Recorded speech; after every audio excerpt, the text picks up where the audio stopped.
It was quite a long time ago. We found out my son had special needs when he was about 1, and I think we felt very isolated.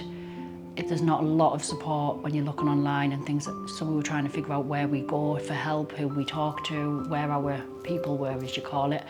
And I think I was in the GP surgery for another appointment of Harrison's, and they had on the big boards on the wall, are you a carer, are you looking after someone? And I think initially I didn't think it sort of was for me, because I didn't see myself as a carer because he's my son, you know, so I never looked at me being his mum and him having special needs as that then meaning me as his carer. And it took me quite a long time for me to actually accept that I was actually his carer. So I contacted Durham County Carers and I got a worker. She came and did like a home assessment. We had a chat and she was so lovely and told me everything that they had on offer. And it was really nice to actually talk to someone who got where I was coming from and knew that isolated feeling I was feeling and what I was going through. I think when you're pregnant, you're going to have this baby at the rate, you're going to be that parent, you're going to be that person that does everything for them.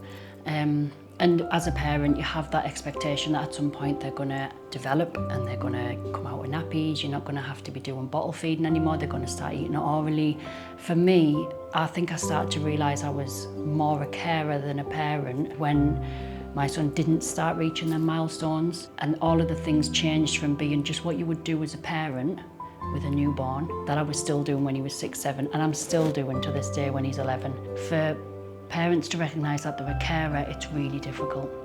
And then they say that you should get carers allowance and to be paid for being that carer. That's also another barrier, because to be able to say I don't need to be paid to look after my child, that's really difficult for a parent to come to terms with. It took me a long time.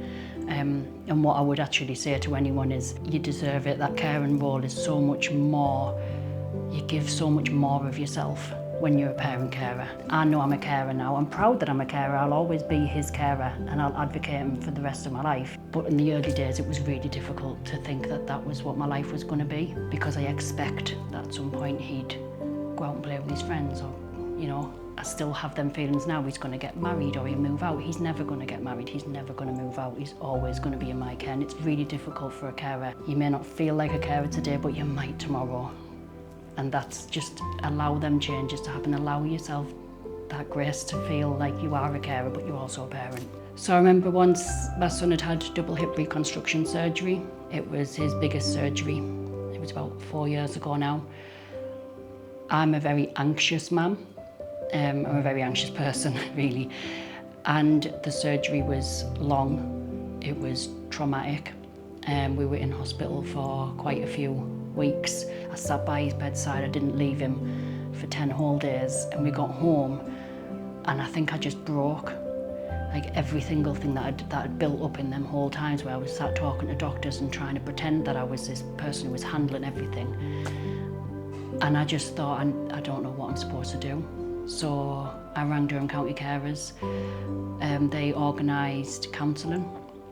So I started counselling and they organised the carer break. So when I got this voucher through for a spa afternoon, I mean, I'd never been one in my whole entire life. I don't have that luxury normally of getting a spa afternoon. But I just felt like someone had listened. Like they weren't just fobbing me off as, oh God, you're fine, you're just being dramatic, or, you know, it's easy, he's your kid, you're supposed to look after him, that happens. Like all of them sort of negative comments that you can get and I've had over the years.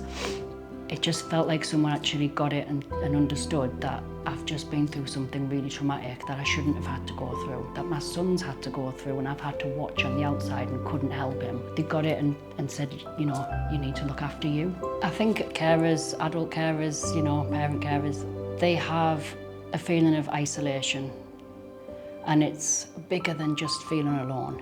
It's like a feeling that you are completely by yourself. And I don't have that feeling anymore. I have a lot of communication with other parent carers, and I advocate massively for Durham County Carers. If they aren't signed up, I'll sign them up. I'll show them how to sign them up. You know, I tell them what's available. I tell them how they've helped me. I think the biggest thing for a lot of the parent carers that I speak to is that they think that they have to be in some form receipt of some form of carer's allowance to be able to access the service, and that's not the case. Durham County Carers help any carer, and I think that's probably one of the biggest questions I get asked is, but I don't receive carer's allowance. You don't have to. They're here to help support you just because you care for someone, and that's it, and they just want to care for you.